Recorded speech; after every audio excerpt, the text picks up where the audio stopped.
Okay, Jamie. Okay, so starting grid and on the front row, Ford Performance Racing looking good. They're continuing this great recent form. Winterbottom and Davison is looking very Fordish at the top because Shane Van Gisbergen is in position 3. Jamie Whincup next, followed by his teammate Craig Lowndes. Garth Tander, they continue their battle. Garth Tander's 35th birthday today. David Reynolds and Taz Douglas, position 8 for Taz and Team I Select, a personal best for both him and the team. Jonathan Webb and Stephen Johnson make up 9 and 10. James Moffat, there's Lee Holdsworth in position 12 for Irwin Racing. Tim Slade, the lucky 7 racer, against Rick Kelly, who makes his 300th V8 Supercar race start. James Courtney last in the championship. Todd Kelly is nursing a very sore foot. He cut it open on a boat propeller. So it's going to be hard work for Todd today. Russell Ingall and Michael Caruso make up 19 and 20. Tony D'Alberto, Jason Bright made his debut at this circuit so many years ago, and he's had a rough ride here. Missed out last year with a rib injury, and it's come back to play again, come back to haunt him. He debuted in the championship here back in 1997. And the rear of the grid belongs to Carl Reindler and David Waller. Missed out in mentioning David Russell, who's filling in for Greg Murphy today.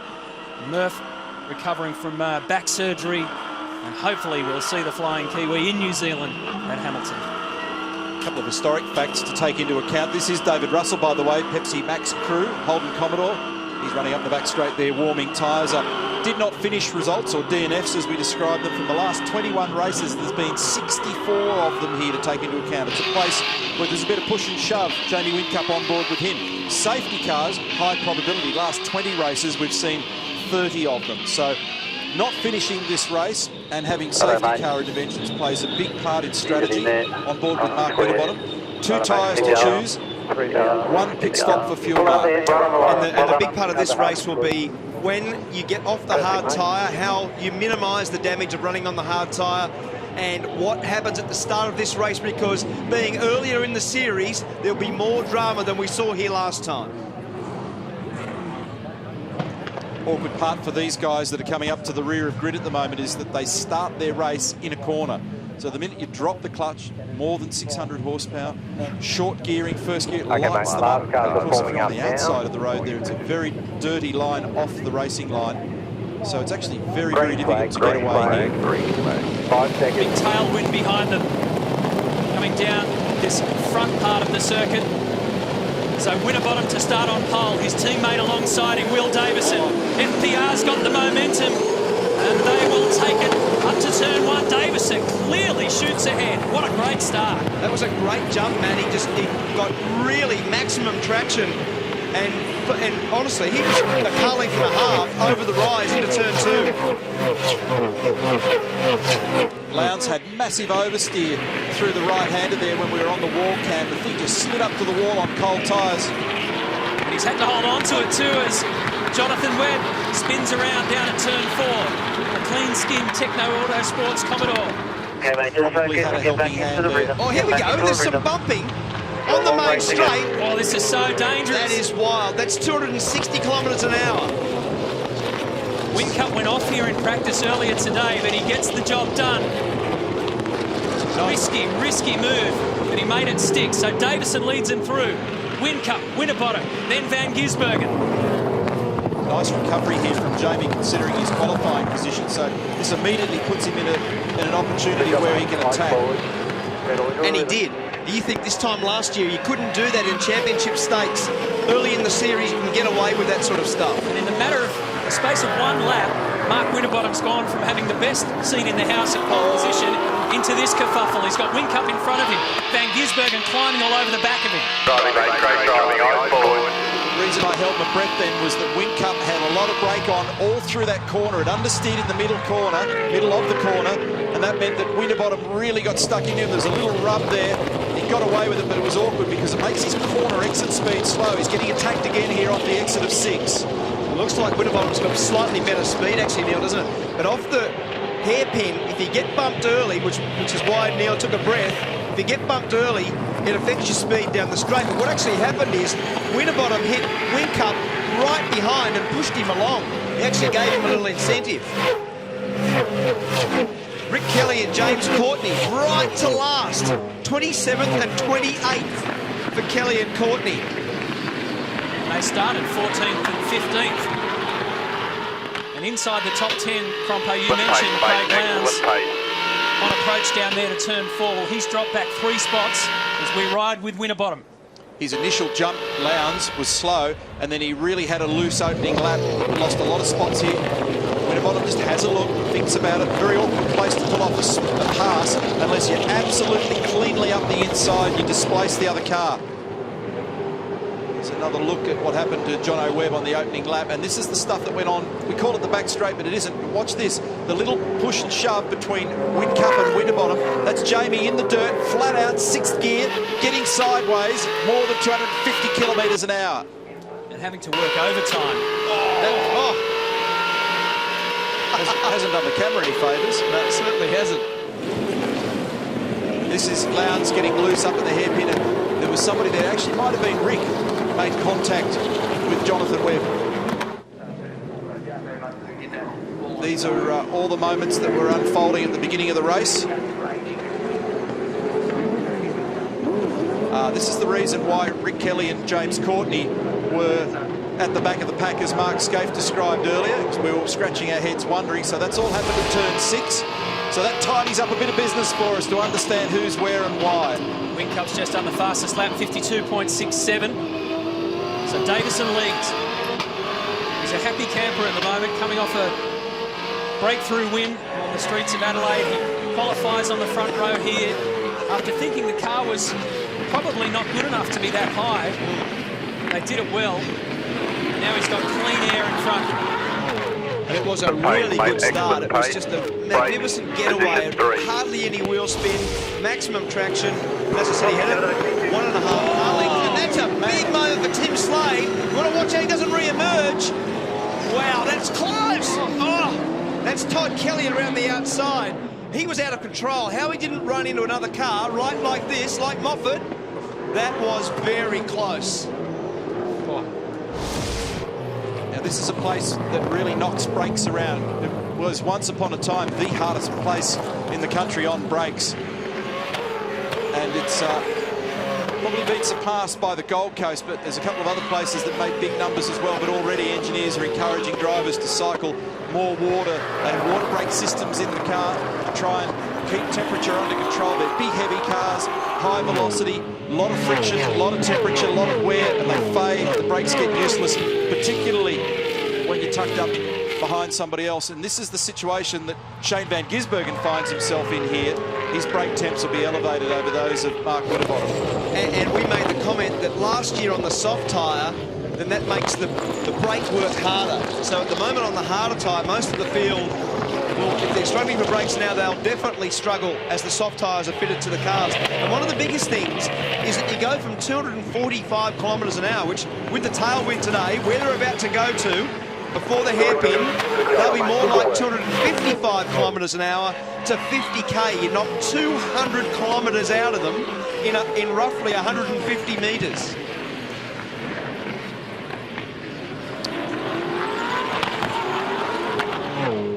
So Davison's lead now, half a second from his good mate, the man who's turning into quite a rival. Whincup. Winterbottom is 3rd after starting from pole position here at Symmons Plains in Tasmania.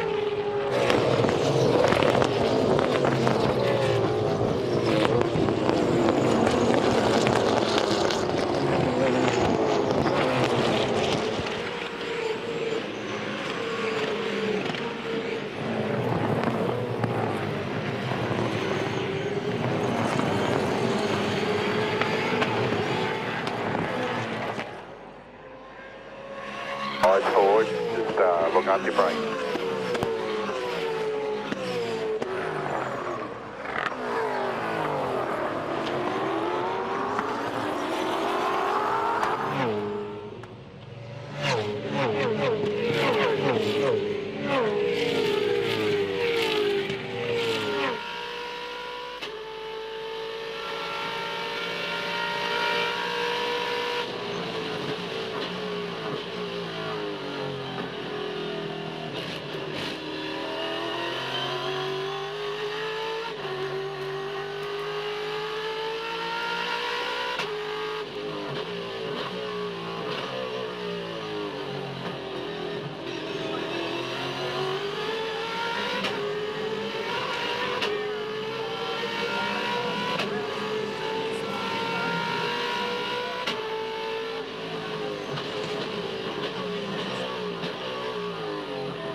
take position 4.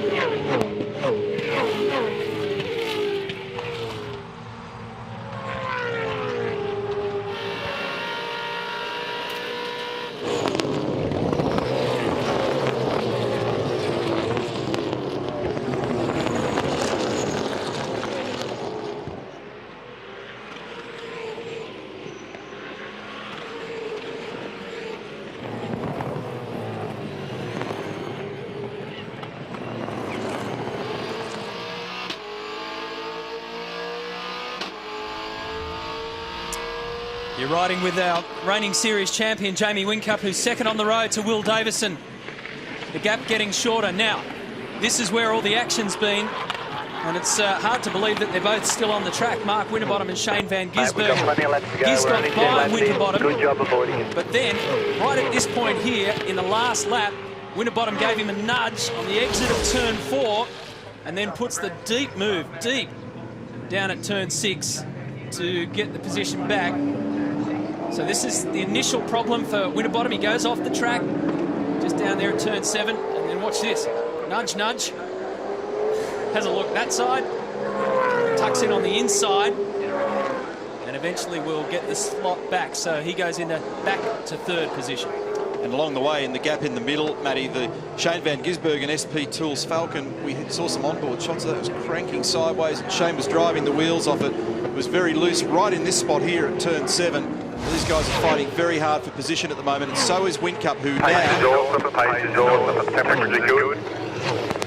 And Mark Dutton's just lifted the words out of my mouth, because the pace is fantastic in car number 1 at the moment, and those temps he's referring to are brake and engine. Now we'll also be looking for a stop. We're going to have a look at the whole field here. We reckon that depending on who you are in the field and your fuel consumption and the way you manage it through this race, that they can fuel and get home from somewhere around lap 23, 4, 5. Depends a little on who you are and just how you're managing that. Gee, Taz Douglas is doing a great job there, isn't he?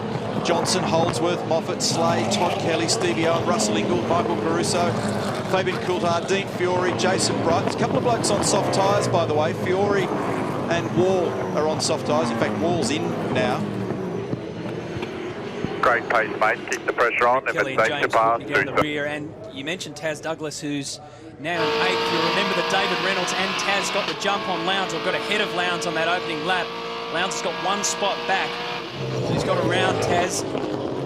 And it was an extraordinary start to this race to see Whincup really having to drive the wheels off the thing to try and get into position. It's been like that for him since they rolled this car out. There's been mistakes. He's been down the list in practice times. He clearly hasn't been happy with the car. He's got pace in it now, but boy, he's had to fight to find it. 26 of 28 cars on the hard tyre. When they stop, they'll grab their fuel, get them fueled to the end, go to the soft tyre on a track that isn't particularly hard for tyre degradation on the softer tyre. Historically, we've seen not a big tapering rate on the lap speed. But you still got to manage them. One thing you can't do at Symmons Plains, you can't promote excessive wheel spin off the hairpin in first gear, and you've got to be careful you don't superheat the right rear tyre by just being loose. Here's one of the spots, turn 6 and 7. If you drive the car constantly sideways, eventually you will hurt the right rear tyre. Jamie will go to a lot of trouble here with his throttle management to squeeze it down to 100% and not flatten it all. With Jonathan Webb off the road again in the same spot, turn 4. I think he got shoved on lap 1. Yeah, and I reckon these issues, Neil, will be centring around brake problems, and I reckon this race at the front between these two teams will be won or lost over brake issues, and we'll talk to the drivers after the race to find out if that's the case. Campbell Little, the technical director at Ford Performance Racing, told me yesterday they were focusing very hard on those FPR cars on brake temperature management, because what they battle with is rear brake lock-up, and that's a consequence of the front brakes stopping to work because they get so damn hot that they just don't work, therefore the rear start working. Drivers typically then will wind a little more to the rear, which compounds the problem.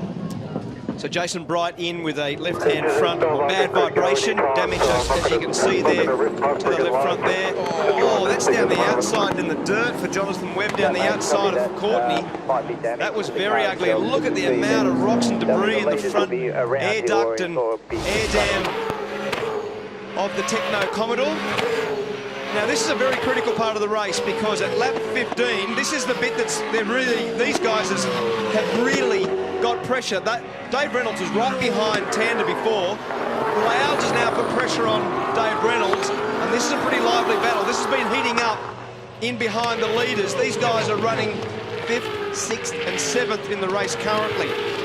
So leading into about this lap 20, Croppo, as you said at the start, we think between lap 23 and 25 is the phase that teams will be able to come in and put the soft tyre on. And whoever can do that first will have a real advantage.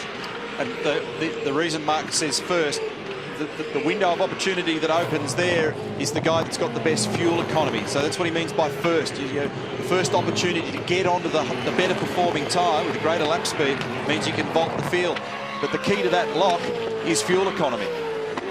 And Lowndes has got good car speed here, but he doesn't have good track position. That's right. We saw a couple of very good sector splits from him in the 888 Team Vodafone car, but now he finds a wall of competitive cars in front of him, a green one and a red one, and this is where it gets very, very problematic. And they'll be hoping, for example, that their fuel numbers are good enough that they can pluck him out of this battle and get him on the better tyre and try and jump these guys strategically before they can do the same thing. That's all going on in the bunkers at the moment. Lowndes can't quite, if you look at this gap, it tends to be a circuit where the car's good on one end of the circuit or the other. So when you look at Dave Reynolds versus Garth Tander and versus Craig Lowndes right behind, you'll see little characteristic differences of where the HRT car's good, where the FPR car is good, and where Lowndes' car has strengths. And one of the things is out of this hairpin because Lowndes at the moment can't get the run that he needs. And this line that they use at the hairpin determines the speed right now for the 270k run down this main straight. You notice there, if you paid particular attention to the onboard with Jamie Whincup, he actually grabs second gear a bit earlier than Davey. Davey runs it right out in first, grabs second, and actually wheel spins initially in second. That doesn't help his rear tyres. Will Davison, meantime, has done a very fast sector split in Sector 1. Jason Bright's come back into the pit, by the way, for his second visit. Tony D'Alberto's in and David Wall's in and been in for a while. Lowndes almost understeered off the road. That's a little brake lock there for Tander. He'll be battling to make turn 2. When you lock the wheel over the rise on the right, you can't slow the car properly for turn 2, and Reynolds is closer this time. It's an enthralling battle, isn't it? Because Garth Tander has 7 race wins at this circuit. Lowndes has 6. And Reynolds is in between, putting pressure on Tander.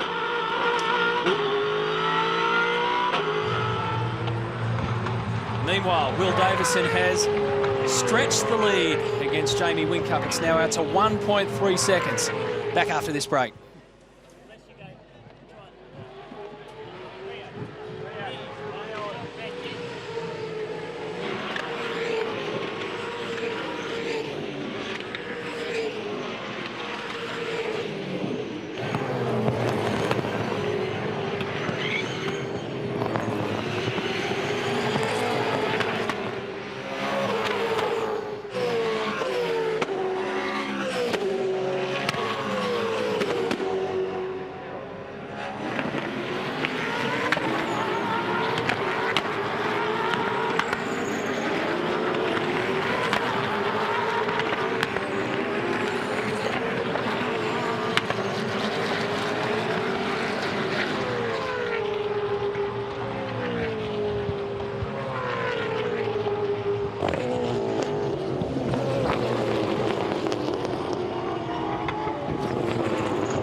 We're back here at Simmons Plains, and it just seems as though it's going to be a matter of time before Craig Lowndes gets this job done on David Reynolds.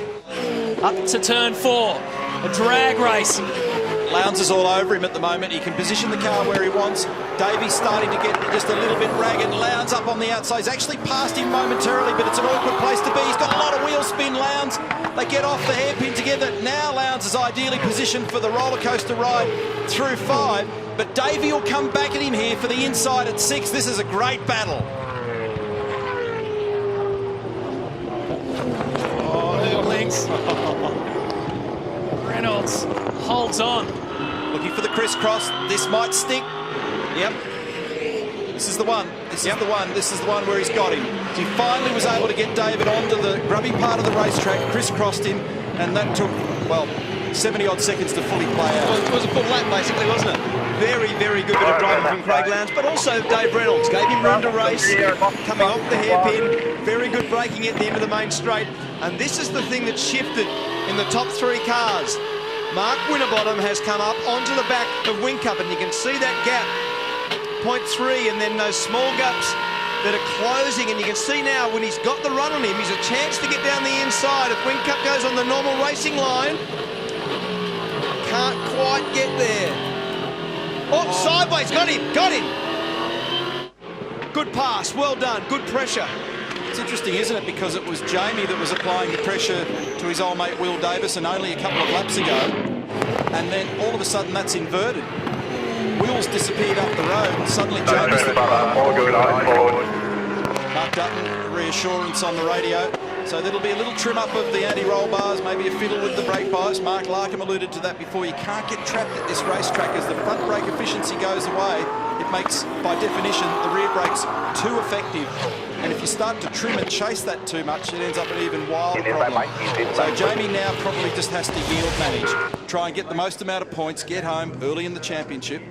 Here we go again. Watch this from the outside. Jamie turns it in, then has to catch it mid-corner, puts him on the dirty line, and free kick there for Mark Winterbottom. Here he is again, looking rearward. Initially didn't look too bad, like he was going to hold his ground, and just unloads at the peak, right in the middle of the corner at peak load. The back of it just got away from Whincup. Winterbottom's now in. Along with David Reynolds. So this is the earlier part of the campaign. This is race changing. This is the bold move of being first to do this. This is your fuel economy. There's Dave Reynolds out of the same team. So we said it could happen on lap 23, and 23 are now banked. So these guys are showing again that efficiency is key. Go. So they get onto their soft tyre quickly and potentially get a benefit over and above those that they're racing. Still clear. Right now, as Mark said, this is game-changing stuff for them, because this gives them the opportunity now to grab a lap, most likely, because everybody else, if they can, will react. Now, I say if they can, because fuel economy might be taken they can't. Trading post Falcon of Will Davison and Gar Tander as well. So here they come, Taz Douglas.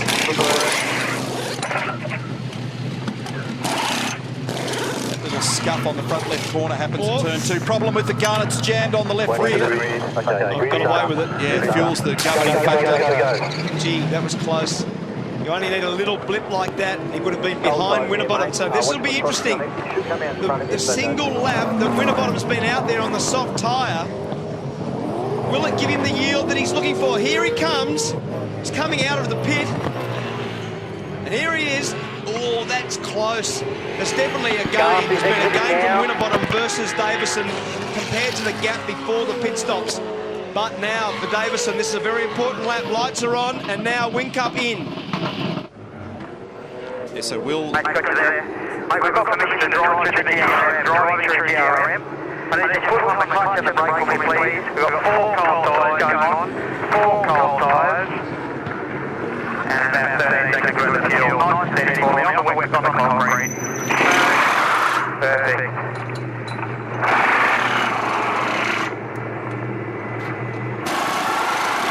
Set wheels. Set lane clear. You're going to be good to go once we drop you. Nothing coming. Good to go. Keep it doing. Just got away. It had a little clip as he got to the ground. And there's the two leaders. There's Davison and Winterbottom. And there's Whincup. All big understeer. You've got to be very careful as you come out of that pit lane on cold tyres. A very important lap. Winterbottom now has done the fastest lap as you would expect, so he's taken ground out of the leader.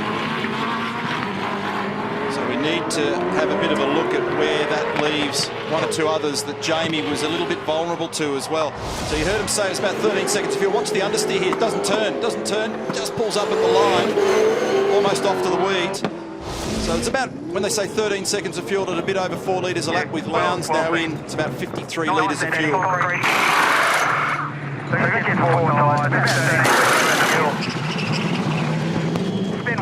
This will be one of the critical guys you're talking about, Neil. Shane Van Gisbergen versus Whincup. There it is. Look at this. It's been held up. That's made the gap between the first and second cars nothing. Absolutely nothing. They're going to rub here for sure. So Carl Reindler's in the way.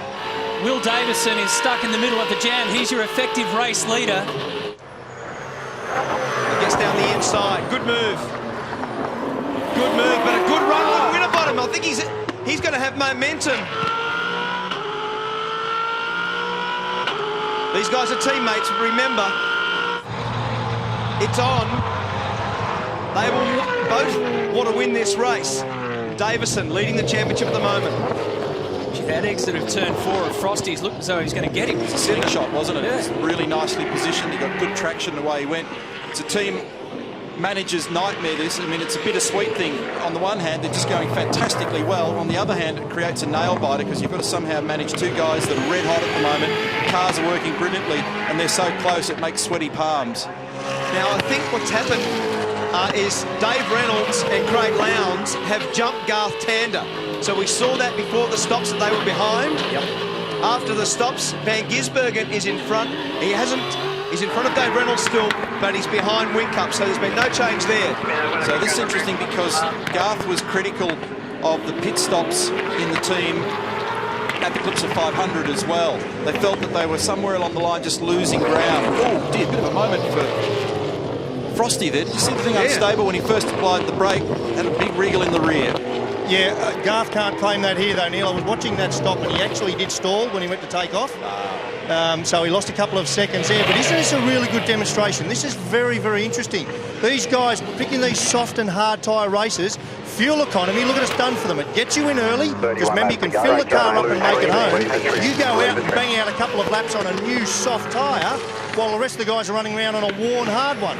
Terrific stuff. Oh, he's going to load him here at turn 4. That's a bit willing. And that's off the back of another fastest lap set by Mark Winterbottom, 52.25. Matty, you can feel the tension here in the Ford Performance Racing Garage. I'm with Tim Edwards, team boss. Tim, great to see the boys out in front, but the nerves here must be just in tatters. That's a bit of an understatement. Unfortunately, I've got two blokes who both want to win the championship, and apart from asking them to be safe, that's all we can do at the moment, because once the red mist comes down, they want to win. Do you send any message to them, Tim, just to cool it down, think about the long term? Well, absolutely. That's why we ask them to be safe, but ultimately they're going to do what they're going to do. If it ends in tears, clearly I'll be having serious words with them tonight. So you'd like to think that they're professional drivers and they'll do the right thing, but they both want to win. I'm going to get you a chair to sit down. Thanks, mate. Well, it is stressful, isn't it? We were just saying before in the break about how wild it is when you've got teammates going. And remember, they tripped each other up last year in this race, which actually gave Tander a podium. And I spoke to Tim about this earlier today, about that very subject, because it was actually 3 cars. That's right. 3 cars from the stable that were all tripping over each other, because Paul Dumbrell was involved in it as well. And he went, well, we've got to try and manage it, but it's not as easy as it sounds. Another thing that's interesting here, and those of you that watch V8 Extra would have noticed this last week, because we tracked a day in the life of Garth Tander, and they were having pit stop stall related issues throughout practice and the warm-up and in the race there. Now, at some stage, we'll have a look at the auto start on these cars as well, but they definitely are not happy in the pit lane at the moment for whatever reason at the Holden Racing team. Dave Reynolds won't be very happy with Jason Bright there, because he got in the way quite clumsy out of turn 3. That's allowed Lowndes to range right up onto the back of him.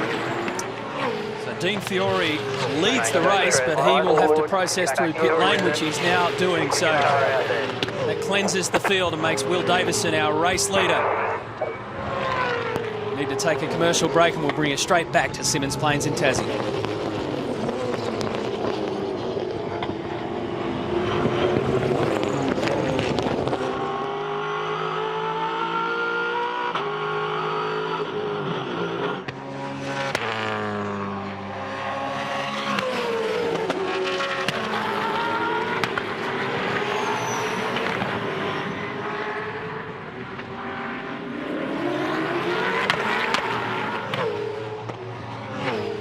Great work, mate. Good job.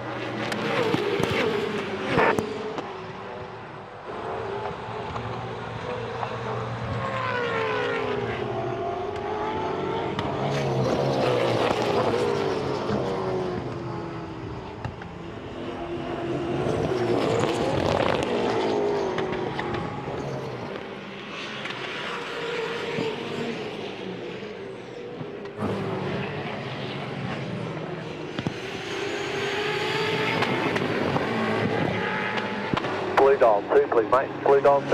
Great job. 27 to go.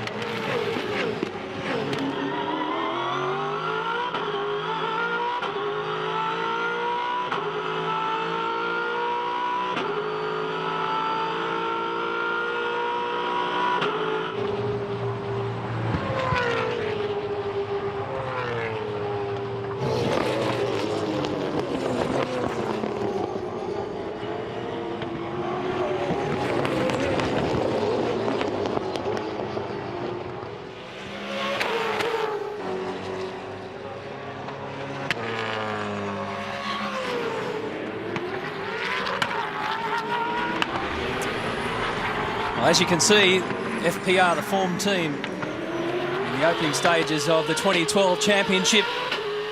And this is a good fight between the teammates. It's had it all. Will Davison leading by 0.3 of a second from Mark Winterbottom. Jamie Whincup is in third. Then it's Shane Van Gisbergen and David Reynolds. Does it again. Yeah. Winterbottom, that second sector time was the quickest of the race. He looks like he's got a tiny little speed edge at the moment. Now focus on the front right corner of Will Davison's car and look at the water trace coming out. See that just behind the front right-hand corner of that car? They use water brakes in these things that are particularly important at this racetrack. And they've actually got different settings on those water brakes to pump water into the brake duct at the front, and it atomises. So think of a thing that looks much like your windscreen washer, if you like. It squirts a bit of water in there, it all atomises and it gives it a cooler air charge. Now it's extraordinary to think that you've got 900 degree odd brake temperatures and a bit of water makes the difference. It does. It really stabilises the pedal, and so they try and get a lot of water through these things to try and keep temperature out of the brake system. The net effect, though, is that you end up having to manage water in a race car, and sometimes it falls out. That's right. You've made the comment, and so did Mark Larkham earlier, that when you're right behind another car and the engine temperature and the brake temperature comes up, because basically it heat cycles like that, that by the time you have a big brake like this one at turn 6 and a massive brake again down at turn 4, that the front brake temperature is excessive, even with the water, and that means that the front brakes fade, so the over temperature at the front, and the rear stays reasonably under control. So that actually means that the rears start to lock because the front brakes aren't as efficient. So there's a lot of things going on, and for Craig Lowndes, he will have to measure that when he's right up in behind Dave Reynolds. Very good battle here for 5th position. They've been battling the whole race.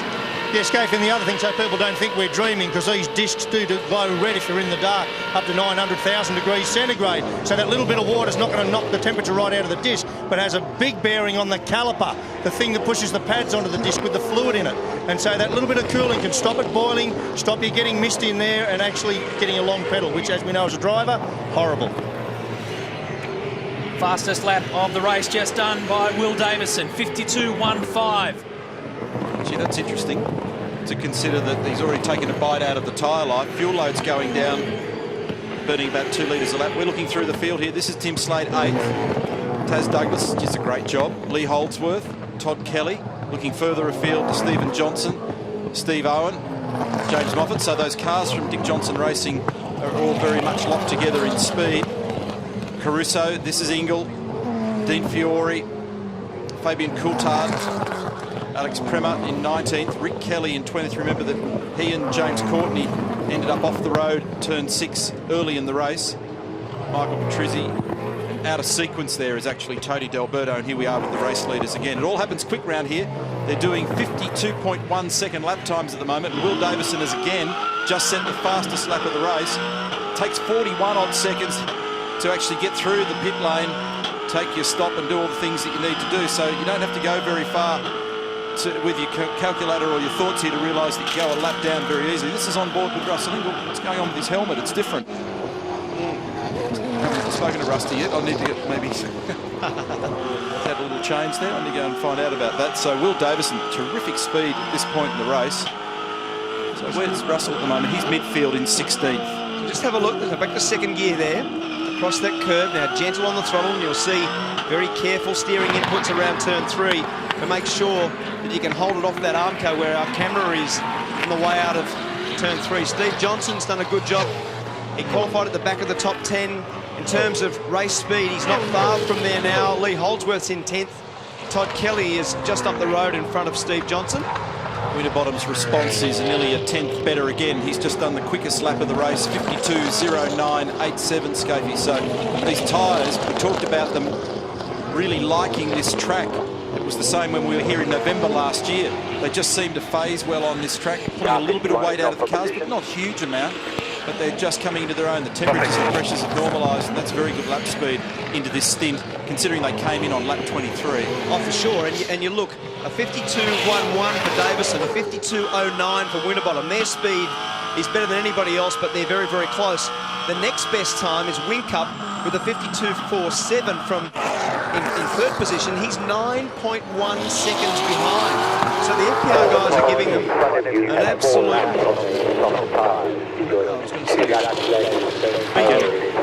But they're already doing a really good job. So Van Gisbergen behind Whincup, from Dave Reynolds, Craig Lowndes, Garth Tander, Tim Slade, Taz Douglas and Lee Holdsworth. That's your top 10. This is Taz Douglas. We've been talking his job up today. He qualified fantastically, and to stay in the top 10 in this field is a great job. To be here is something of a miracle, because from the first 2 race events of 2012, this car has been brushed back into the truck, not rolled in. So at Adelaide, they ended up with a mess on their hands. In Melbourne, they ended up with a mess on their hands. Had to go back to Queensland, got put on the spinal rack and sorted back out once again. And a lot of money being spent by Lucas Dumbrell, and it's clearly a very quick car, and Taz is really working well with it here this weekend. Lucas showed his faith in Taz by giving him the drive for 2012. He's repaid it. Behind him, the man is in his 200th V8 Supercar race, Lee Holdsworth, out of Irwin Tools, so he's made up 2 spots. And what about Tim Slade? He's ahead of them, started 13th, was in the wars, and now he's in 8th. The lucky 7 racer, but this enthralling inter-team battle continues. They've just been chipping a 10th of a second away from each other on and off. Davison will take the advantage, then Winterbottom will chip it back. So it's level pegging at the front. Like you said, 9 seconds further back is third position in this race, which is Jamie Whincup. It shows you the role that these guys are on. Check the marbles out. Did you see the over the hump at turn 1? Just the amount of rubber debris that's now on the racetrack means that if you do venture off the racing line, and this is a concern for Mark Winterbottom, is that if you're going to have a bit of a look and sniff around the back of Will Davison, where you position the car has to be on the basis that you don't put yourself out there where there's no grip. The race continues. Under 20 laps to go here in race 3 of the championship.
16 laps remaining, catching at the mud traffic scene.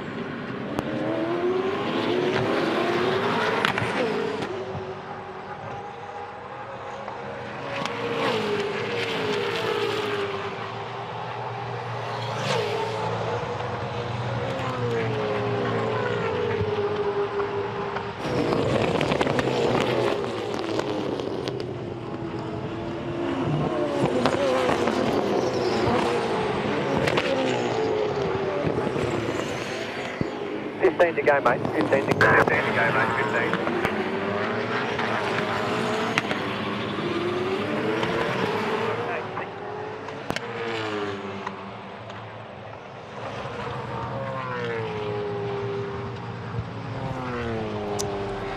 Welcome back to Symmons Plains. So 15 laps to go now. Davison leading the race from Winterbottom. But that deal is certainly not closed. Jamie Whincup is third as the leading Holden, but that's certainly not closed either, because Shane Van Gisbergen, David Reynolds and Craig Lowndes are all sweating on him. There's some big names at the back of the pack that you don't expect to see down there, Matty. You've got Courtney in 19th. He's chasing Alex Premer at the moment. Rick Kelly's in this little group as well. This is Premer's teammate, Michael Caruso, Fujitsu Holden Commodore, off the hairpin. It's a very quick gear shift from first to second here. Here we go. Reynolds at Lowndes. Reynolds tries to defend, but Lowndes has to stick it in the dirty stuff to do it, and does it. Great bit of driving. Craig Lowndes out there in the marbles. Stay with him, mate. Stay with him. Over the hill. Get the guys ahead. That's James Small, who was just saying to young Dave Reynolds, stay with him, because he could see the pace that Lowndes had as he now will be trying to catch Shane Van Gisbergen and his teammate Jamie Whincup in third and fourth, just up the road. And Scafie, these really are golden little moments for Davey Reynolds. Yeah, he just got past, but for a young bloke with a big future, he's had that opportunity to see where he's been nabbed. He now can chase, and sometimes let a guy go and chase is a good thing to do. Come back and fight harder tomorrow. So I guess you could say he's 2 passes wiser, which is not a bad thing. Now, if you apply that theory to my career, I should be a genius. This is Fabian Coulthard in the Lockwood entry. You see what it's come down to? Larko bashes himself before we get the chance to. That's right. It's strategic. It's a strategic move. Great outing for this guy when we were in Adelaide for the opening event of the championship season. And very, very good drive also in Melbourne. So he's been one of the standout performers so far this year in the Lockwood Holden, Fabian Coulthard. It'll be a big weekend for him in a couple of weeks' time as well in New Zealand, the ITM 400 Streets of Hamilton, in front of a lot of friends and family over there. He's really clicked with this team. Hasn't quite had the same level of pace this weekend. They felt they went the wrong way with the roll centres in the car early on, and once you pay the price here in terms of the qualifying position, which we've spoken about before, the stopwatch says that half a second covered the top 20 cars, but the fact of the matter is that when you roll them all out on the grid, there are many tens of metres involved from one end of the grid to the other, and it's very, very difficult when the cars are all at similar speed to make ground. This is Carl Reindler, Fair Dinkum Sheds entry. Carl at the moment is 24th. He's about to be lapped by Taz Douglas. Taz under a little bit of pressure here at the moment from Lee Holdsworth. They're in a great battle for 9th and 10th, these two. Half a second is the official margin between Will Davis and Mark Winterbottom. It's interesting that, Crompo, because it drifted out over the last lap. Last time we checked in, it was 0.3, nothing. Then it drifted out to 0.6. And now it's come back again to 0.4. So they're just so evenly matched, it's so hard to call. Let's wind it up and have a listen to more than 600 horsepower, especially on this run down the back straight.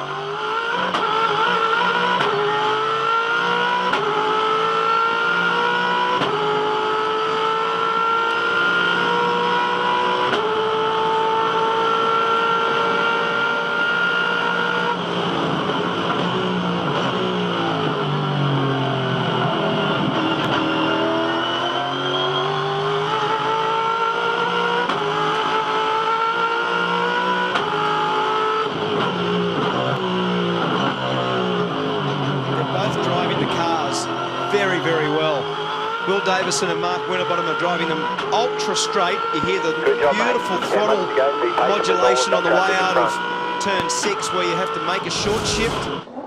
And this is Taz Douglas, and he's upset. Oh, you don't need to do that in the end. You cost yourself when you make silly moves like that. He should have moved back inside. I know the guy's been in his way, and you are up the inside, but at the end, you don't need to wobble out to the right. Just give the guy room and be able to have a comment after the race about it. You just don't need to have an incident like that after you've done such a good job through the whole of the race. I'm surprised that Taz, his car appears to be okay. And held position. And held position, because Lee Holdsworth was mixed up in that. It's probably a little bit naughty of Carl to be squeezing them, given that he's being lapped by those guys at that point. Oh, no doubt. I mean, it started with Reindler, but it didn't need, when you've got room on the inside still, you don't need to run into him on the outside. So Holdsworth puts pressure on Taz Douglas. I'm sure he's got bent steering, because you can't get away with that and actually jump the car in the air. So Taz will have to hold on now for these remaining laps, with a lot of pressure from Holdsworth for basically the top 10 for 9th and 10th. And here we go. Lowndes has made ground on Van Gisbergen. This is going to be a healthy battle in the closing laps of this race. This is for 4th spot, and they're just a fraction away too from the 3rd spot on the podium, because Jamie Whincup's only a 2.5 further up the road. Lowndes has been the better of the two Vodafone cars here. His pace, been watching him. He's had a great car, but he lost all that position in the opening lap, or all those positions in the opening lap or two. And he's been really recovering ever since then, and we've been racing now for coming up to 46 minutes. It just goes to show you, again, this business about track position. He's sweating on Van Gisbergen big time at the moment. He's got to get himself into a position, Neil, where he can get out of the hairpin better than he's been getting out. He struggled all day getting out of the hairpin and being in a position down the back straight. So you've got to set them up, get down the outside, force him to the inside and try to do the crisscross. So Lowndes got to get out of here better. That's a better job than the previous lap. Does get a little benefit of the hole being drilled in the air by Shane's car. But what you do when you're Shane here is you just position about a third of the car left of the ideal line, and that's just enough to fumble the guy behind. He didn't even need to do it. Craig wasn't quite close enough then, but that's what you need to do when you're in defence mode. You can't do too much of it though, because it fundamentally makes you slow. And early in the procedure, you do get the slipstream, you do get the benefit of the Ford being in front and, as Neil said, making a hole in the air. But as your engine temperature comes up, that's Russell Ingall off on the right. Yeah, I was just watching him coming across the control line, Scaife. He had a problem, so that thing's shut down, and he's just managed to limp it across. It's a toe strap or something hanging off the back of Shane's car. Oh, little bump there from Lowndes. That's the way to do it. You've got to be able to stay alongside, and he can't quite. He just waved to say sorry then. There's Russell's car. It's parked off in the...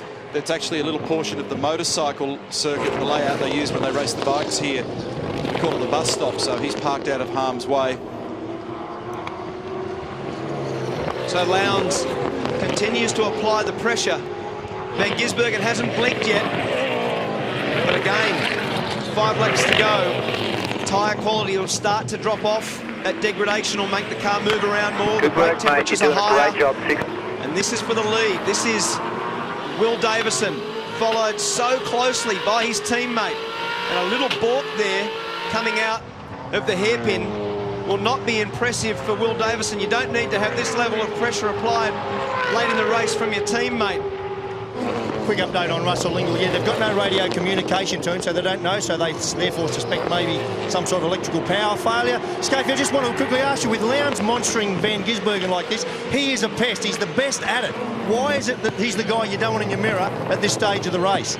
Well, you know how he is, Lucko. He's so tenacious, and he just keeps on doing... There's a bit of smoke coming from the right-hand front there of Winterbottom's car as he goes through turn 2. Great work, but he mate. just Five to keeps go. on showing the Five to nose of the car. He just doesn't give up.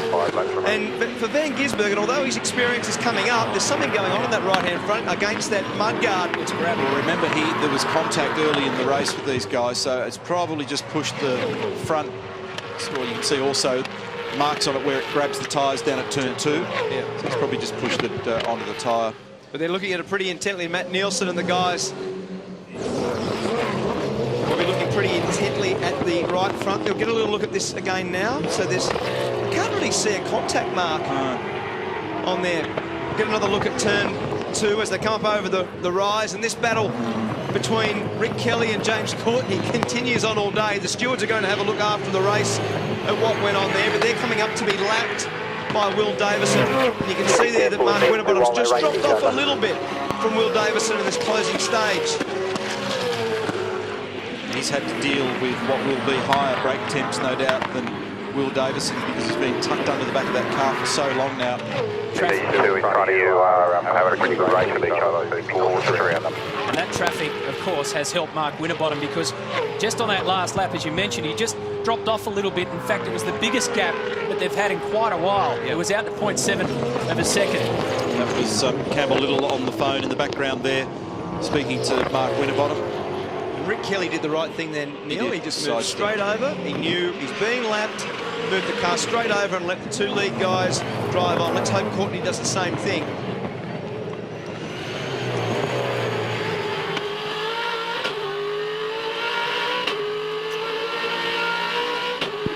Last couple of laps. Three ball. Winterbottom starts on pole. And even those last laps, a bit traffic affected. They're still in the high rear brakes. He just made that Winterbottom then. He just made it, but Courtney, well done. He did move it over. That was a very professional job. And Frosty didn't want to get trapped behind James for another half lap, because then there'd be no chance of keeping in touch with his teammate. So that was the reason for the bonsai leap down into the hairpin. It was all or nothing for him down there. Van Gisbergen has held off Craig Lowndes. Last time Courtney got lapped, boys, fair dinkum? Oh, that was a question. Yeah, it's a while ago, isn't it? That's one for Aaron Noonan. Yeah, who's currently burning up the computer as we speak. Yeah, it's a lifetime ago is the short answer. Aided by the fact that he was off the road at the beginning of the race with Rick Kelly. But yeah, they've actually recovered reasonably well, those two, though. They're 18th and 19th in that little battle, but they have now been lapped. And here's David Russell in Greg Murphy's car, Pepsi Max crew Holden Commodore. Young Tim Slade has done a good job. He's come right up to the back of Garth Tander for 7th spot. It's only 0.2 of a second behind Tander now. So Tander runs the risk as Lowndes tries to do the crisscross again. He just doesn't give up. Just chews on it, doesn't he? He's busy waving around there. His hand signals going everywhere. 0.7 of a second is the margin. It's just these odd puffs of blue coming from that car of Mark Winterbottom's.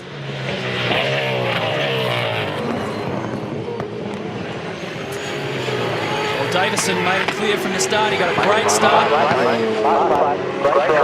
Well, even that lap there, boys, Davison did a 52.6, and if you recall, it was probably 15 to 20 laps ago I said they were doing 52.1, so the tyre deck, the degradation, the tapering of the lap speed in the tyre is minimal, and considering this is the softer tyre, you would expect it to be greater. And Whincup, that's his fastest lap of the race, a 52.36 on the last lap. Isn't it amazing? Last year, under soft tyre conditions, Ford Performance Racing were curled up in the fetal position. They just couldn't work it out. Now they've come here and brained them a 1-2 off the back of a 1-2 in the season opener. So it's only early days, but the Blue Oval boys are having a ball. Yeah, boys. Thank you, Jimmy. Unreal, mate. Congratulations, guys. Awesome. Davison gets his 2nd race win of the year, and Jamie Whincup comes in 3rd. And here's this battle for 4th. Van Gisbergen gets it done. He copped on me almost from the again, mate, but I hung in there. Congratulations, guys. Congratulations today. Well done. Just mentioning the foot dramas again, that numbness that he gets in the foot. He's held on all right. And they've clearly got the cars working extremely well. But isn't it amazing how your fortunes can swing in this business? He fought for a championship in 2009, Will Davison. He went through the depths of despair in 2010. There was the beginning of the rebound last year, and now the pep in his step. We saw that brilliant drive from him in Adelaide. The guys have got momentum in this team. They've seemingly cured their soft tyre dramas, which they told us last year was a pretty small fix. And now, I mean, you can see it. You see him walking through the paddock. He's 10 feet tall. Yeah, absolutely. Yeah, big smile on his face. confidence, and that word that keeps popping up is momentum. And Scafie, you certainly had it when you were ruling the roost in V8 supercars. You know what it's like to carry the momentum in, but it is only early days. The other thing about these guys is they've been very open and honest with their struggles and now with their confidence. Yeah, exactly. And their drive today, Matt, was very good. I mean, we often compliment Jamie Whincup on the level of his performances, but today, Davison and Winterbottom were the class of the field. They did a fantastic job. Jamie Whincup, his fastest lap time on the last lap, 52.26. So it was 9 seconds in the end between our leading drivers and third position. And that's saying something. Ford Performance Racing, led by the Trading Post Falcon of Will Davison, and the Orcon Steel Falcon of Mark Winterbottom, streeting Team Vodafone, who have led the way by 9 seconds. And not a mark on those cars. They had their own little private battle, and Matt was referring before with a little bit of radio chat from Will Davison that his right foot had gone numb, so there's a bit of a drama with sciatica under the back of his hamstring, and it runs down into the base of his foot, and he loses feeling under the bottom of his right foot. So very, very difficult at this sort of circuit with the brake forces. And here he is, acknowledging the crowd. Great job, Will Davison. A fantastic start, a great drive, and so far his performances in 2012 have been the top of the pile. First time he's had victory here at Symmons Plains. His teammate has won a race here before. But to leave Adelaide with a 1-2, to then dominate the non-championship round at Albert Park and then come here with pole position and turn it into a race victory. Let's go down to the other side with James Courtney-Lacko. Yeah, Matty, I was just saying to James, I can't remember, as we said, the last time he had his car in one piece and got lapped. He probably can't remember either. It's a frustrating bit of a time for you, and invariably you end up in a bit of drama. I noticed there's a couple of little appeals up on the computer there. Bit of drama in the race. Yeah, the first lap I got turned around. We lost so much time, so to fight back from there, it's near impossible to win. But look, we didn't have the pace to run with those with the front guys anyway, even if we were up there. So we've got a bit of work to do, but every time I get knocked down, I get up and I'll swing harder. So, you know, there's a long way to go yet, and I'm a fighter, so we'll see what happens. And you are, mate. And remember, the great thing about this format, we've got another qualifying tomorrow, another chance to have a crack, so you'll do it. Yeah, bring it on. We'll see what happens tomorrow, guys. Cheers. Hey, still a lot of celebrations down here. Will Davison, congratulations. This is shaping up to be some season. I just can't believe you got another win. It's, you know, there is such thing as momentum, I suppose, and another 1-2 for FPR. That's really important for our team right now, and we've just got to keep building on this. I'm just so happy for Trading Post, and you know, another Ford 1-2. We deserve some results, and you know, my engineer and all my guys have just done an amazing job. And it was tricky racing your teammate. I tell you, it's never fun battling with your teammate because you've got to be that bit more careful. You're both trying to out-strategize each other, but the start was crucial for me. You sure are getting the results, Will. Well done. Early days, but I'm loving it, and thanks very much for the support, and hi to everyone at home. Good on you, Will. Congratulations. Let's get across to Mark Winterbottom. And Frosty, fantastic. A real duel with your teammate on this race. Yeah, I just can't get off the line. I got to get a bit more work on that ankle, but yeah, car's quick. I caught him. I thought I could have a crack, but yeah, it was going to be panel damage. So you got to sort of look at that team, you know, that team rivalry thing. But no, it's good. 1-2 for FPR again. That's how we needed to come out here and go again. And cars are quick, and looking forward to tomorrow. Is the ankle troubling you?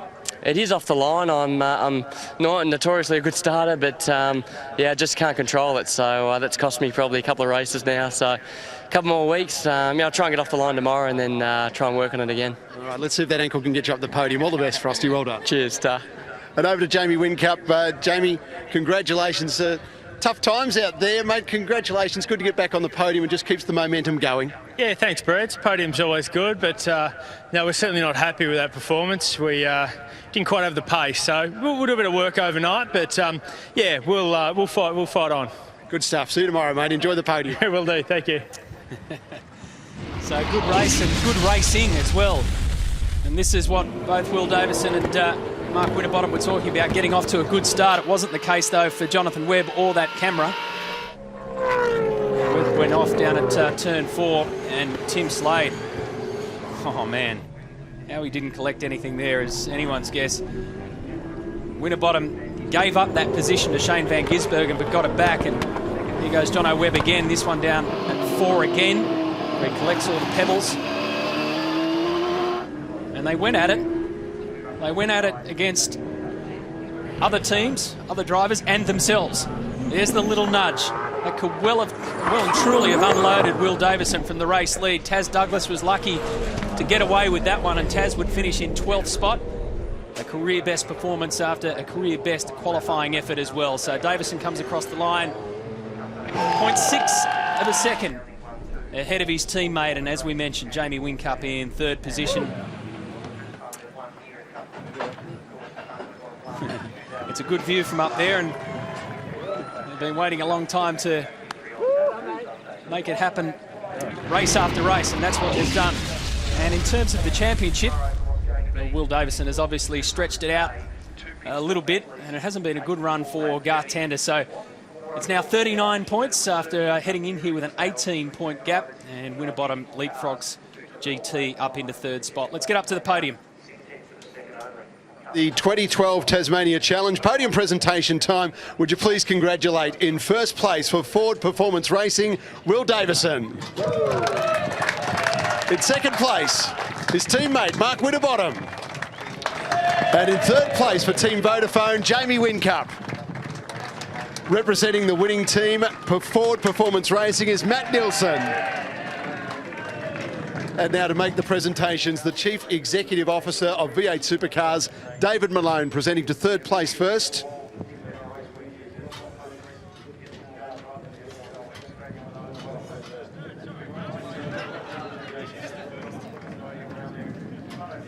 And now the presentation to Mark Winterbottom, our runner-up.